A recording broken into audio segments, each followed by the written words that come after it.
Eu discordo um pouquinho. Eu acho que o Bolsonaro fez um teste nessas eleições, né? Ele apoiou vários candidatos no primeiro turno, principalmente no segundo turno. Tanto é que ele sabe que ele perdeu, que no segundo turno ele adotou uma postura muito mais discreta. Mas no primeiro turno ele foi audacioso. Ele defendeu uma série de candidatos, como Crivella no Rio, Russomano em São Paulo, Engler em BH, candidatos a vereadores, seu próprio filho Carlos Bolsonaro, que ganhou com 35 mil votos a menos em 2020. E esses candidatos, a maioria deles saiu derrotado das urnas. Então, eu acho que ele deve ter pensado, bom, vamos ver se cola, vamos ver se aquela mesma onda que em 2018 me elegeu 50 deputados federais para o PSL, que até então era um partido nanico, com, 2 deputados federais. Elegeu vários governadores outsiders da nova política. Em 2018, continua forte em 2020. E eu acho que a resposta é um sonoro não. Essa onda não continua forte em 2020. Quer dizer que Bolsonaro será derrotado ou não é um candidato forte ou está enfraquecido para 2022? Também não. Acho que são coisas muito diferentes. Mas quer dizer que as circunstâncias mudaram, o contexto mudou, né? Aquele contexto da antipolítica mudou. Agora, eu acho que o eleitor deixou claro nessa eleição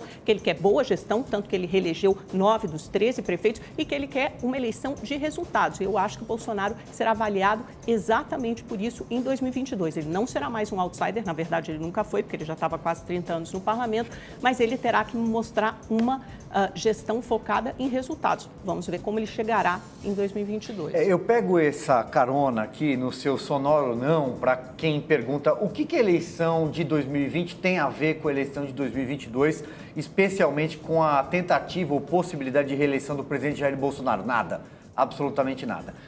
Quem foi à urna nesse último domingo, nas 57 praças que tiveram segundo turno, assim como quem foi no primeiro turno, elegeu quem? Cuida de buraco na rua, de creche, de aparelhos de saúde, aparelhos municipais.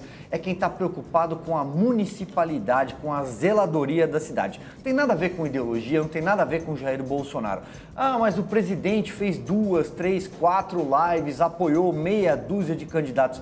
Bom, se for assim, se a gente for olhar, quem apoia o presidente Jair Bolsonaro hoje não é o Centrão, então ele teria sido vencedor nessa eleição. Afinal de contas, ele nem é mais do PSL, nem sequer existe um partido de direita no Brasil.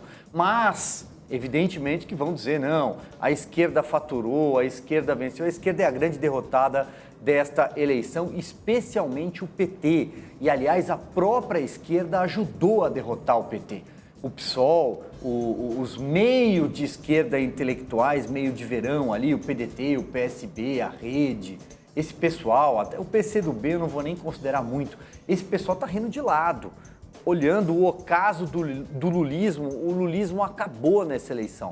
O PT fez 183 cidades, nenhuma capital. É o pior resultado da história. O Lula foi uma espécie de kriptonita nessa eleição. E eu só queria chamar a atenção para um ponto. O grande desafio, a partir de agora, Lacombe, Amanda, Alan, o Rodrigo que vai falar na sequência, o grande desafio do governo Jair Bolsonaro é tentar fazer reformas com um Congresso que não vai ajudar se o Rodrigo Maia conseguir reeleger o seu sucessor ou se ganhar até no tapetão. Esse é o grande desafio do governo, fazer reformas e tentar governar. Aliás, alguns governantes, a partir de amanhã, o vírus já votou, devem fazer um trancamento novo no país.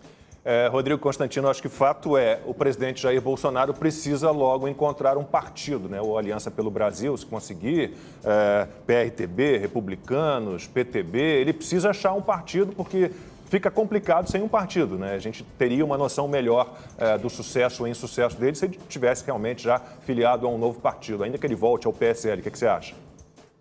Exatamente, Lacombe. Eu concordo com o Alan Gani, com o Silvio Navarro, né? Discordo da Amanda nesse caso. Não dá para colocar no Bolsonaro nenhuma derrota. A eleição municipal é muito diferente, né? O presidente apoiou de forma tímida, inclusive muitos reclamaram que faltou ali um engajamento maior, né? E não é possível iluminar poste apagado. Quer dizer, quando você olha Russomano ou Crivella no Rio, com uma taxa de rejeição tão alta, não tem milagre. Mas o Centrão é o grande vitorioso, né? O DEM cresceu muito, o PSDB continua governando a maior parcela da população brasileira, a esquerda radical derreteu, o lulismo foi a pá de cal, né? E a direita mais conservadora sequer possui um partido organizado.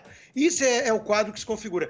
Essa eleição não é nenhuma prévia para 2022, mas ela tem influência em 2022. Por quê? Porque agora esse centrão controla uma capilaridade muito grande, tem cabos eleitorais, e isso é que vai exercer influência. Veja que curioso, numa entrevista hoje, o ACM Neto, do DEM, fala que conversa com todo mundo e não descarta nada, só o PT, só o Lula. Mas até o Ciro Gomes está na conversa, desde Mandetta, Moro, Huck, passando por candidato próprio do DEM, ou até mesmo o Bolsonaro não radical. Ou seja, se o Bolsonaro rechaçar a tal ala ideológica, até mesmo o Bolsonaro poderia contar com apoio, eventualmente, desse centrão, do DEM e companhia. Então, está tudo em aberto ainda, não dá para apostar ainda em nenhuma direção. O que se sabe é que o presidente Bolsonaro, independentemente de partido, é um nome muito forte, provavelmente no segundo turno já de 2022.